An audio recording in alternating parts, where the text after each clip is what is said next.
This is what I feel like releasing today. It's these four words that are connected. You have the power of accusation, right? And you have shame and weakness. Those four things are connected. Power, accusation, shame, weakness. And then I am believing that what gives the accuser power is that we believe shame about our weakness. And so, what God will do to actually silence the accuser is to show you that in your weakest and most delicate parts, there's nothing to be ashamed of. Right? He takes us out of the sin conscious realm and we enter into the realm of grace. And grace covers everything. And in grace, we are empowered to do what we could not do otherwise, what we could not do in our own strength. That seems to be, you must be met with your weakness and what you believe about your weakness for the accusations to lose power. Because I think that what we've been trying to do in the church for the longest time is trying to avoid accusations by trying to not do certain behaviors that seem to bring about those accusations. What we believe about those behaviors, we're avoiding doing, right? We feel ashamed of our behavior, and so we are trying to correct ourselves. But this is actually going to yield very little results. It will actually be the power of God resting on your weakness. You coming to know that in your weakness, there is not shame, but there is honor. Because there is the strength of God. You're not left out there being weak. Your weakness serves a purpose. It is vital, right?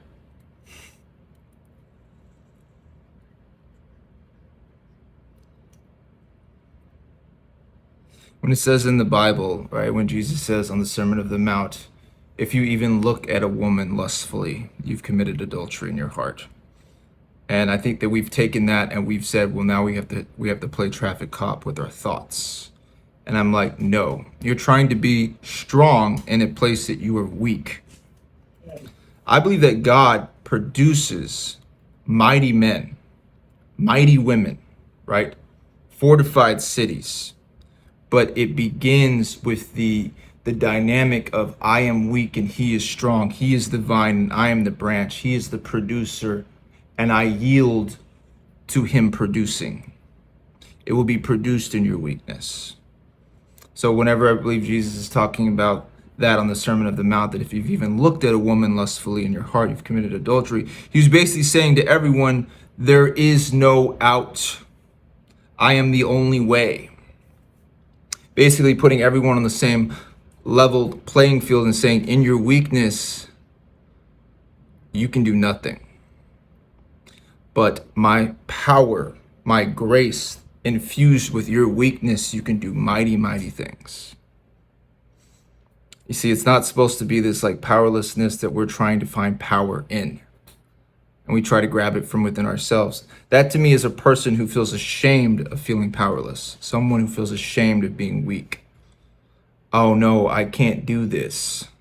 And I'm like, look, Lord, like there's not going to be a life for me if I'm ever remarried or married or whatever. If I'm married again, where I'm going to be that guy that makes a covenant with my eyes, and I'm going to, and it sounds so good, it sounds so Hollywood, it sounds so, wow, that's a man of God, really, really taking a covenant with God or whatever, right? Really making a promise to God that he's not going to look at another woman lustfully. Yeah, well, you just set yourself up to be in bondage where the Lord says, I want to free you. That's to me, I'm like, this is not going to be my story. You're going to have to come at it another way, God. Okay? You're going to have to deal with that. And this is what I believe that he's been showing me with that. He's just like, it's not even you looking at a woman lustfully. It's the power of accusation that has power because you believe the shame about your weakness. So it's not necessarily the behavior or the thought. It's what you believe about yourself as it relates to the behavior or the thought. right? Where he needs to come in at your understanding of yourself and give you a new understanding, right? And I think in this way, you'll be liberated from all of it. It won't be like, I won't be in the same realm at looking at a woman lustfully or trying to not look at her lustfully, because I won't be there anymore. Because he who began a good work is faithful to complete it. He has shifted my consciousness. That's my expectation. It's not for me to make a covenant with him. His covenant with us is enough. His grace in our weakness is sufficient to produce what he produces. And whenever he produces something, he seems to have things in mind like love, freedom, joy, peace, not the bondage to self, trying to live to a standard that he said, no, you were never supposed to outrun this. You were supposed to be met with the powerlessness in your capability that led you to me, where then I drew up from within you the unbelief, your belief that there is shame in you. There's shame about your weakness. When I say no, there is honor here. You believe shame because you believe you've been separate from me, but you are not separate from me. So I look at that approach that we've had in the church, and I say, this isn't good enough. And with the fiery, righteous anger, I take it and I burn it at the altar, and I say, God, no. Your grace is sufficient in our weakness. What do you want to produce where we can't produce it? Because you can look at a man who seems to be a strong man, but if he draws from his discipline, his self-discipline, his self-control, if he draws from his practices that he's gotten better at, that to me is not a strong man. That's a very weak man. And weak in terms of like structurally, because he's like not on a solid foundation, because the foundation is himself, right? That's what I mean. Like, you're trying to be strong where you're supposed to be weak. And because you're trying to be strong where you're supposed to be weak, his grace is not empowering you to be liberated from that place and brought into a new place, because you're still trying to make that new old place work. Back to the power of accusation. That's really what it is. And I think what the Lord is doing in my life is the accuser is losing power, because the accuser is judging my weakness and saying, when are you going to get over this? Which is basically saying, how come you can't produce anything here? And because I am being taken away from believing shame about my weakness, there's no power in that accusation, because it all gets pointed back to God supernaturally, as he says, no, my grace is sufficient in your weakness, right? You will endure for a while, but I've provided a way out. I am building something. I am doing something. I'm producing faith here. It's in the place that's the most uncomfortable, because it's not the place you can have a handle on it. So I see why we want to do all these things where we're trying to play traffic cop with our thoughts, and we're trying to find all these ways to stop it at the thought level. But why are we doing this? Because we believe shame about our weakness. I really believe that. And as long as we're believing shame about our weakness, the accusations will have power. And I don't think it really matters if you say, in the name of Jesus, I rebuke you. It's because you're going against what you really believe. Like, consciously, you're having a conscious battle with your subconscious, right? Like, you're trying to will your way into having other subconscious beliefs, but your subconscious beliefs were there before you had conscious beliefs. Your conscious beliefs and thoughts and everything seem to come from your subconscious, and you're not going to be able to alter your subconscious, and this is what makes you a weak person. But it's good, man. At least I'm waiting to see so. Because the way in which I have seen things, I'm like, that isn't it. That's not freedom. That's you. You're trying to do it. It's not good. You're just gonna like shield your eyes forever? It's crazy. And we're just like, oh well, man is going to look. And it's like, I mean, I guess. Until that desire is shown to be something very, very small. And really the placeholder of the ultimate desire of God, but he had to like strip everything away and unlock that and reveal that. I mean, when God puts you on the wheel, I don't think that's going to survive because it's small. But we say these things are big and we got to get a handle on them. We feel ashamed of our behavior. Whether you're in the church or not, it seems to be that way. And our motivation to change is we feel ashamed about our behavior. We want better behavior. We want to be better. We want to do better.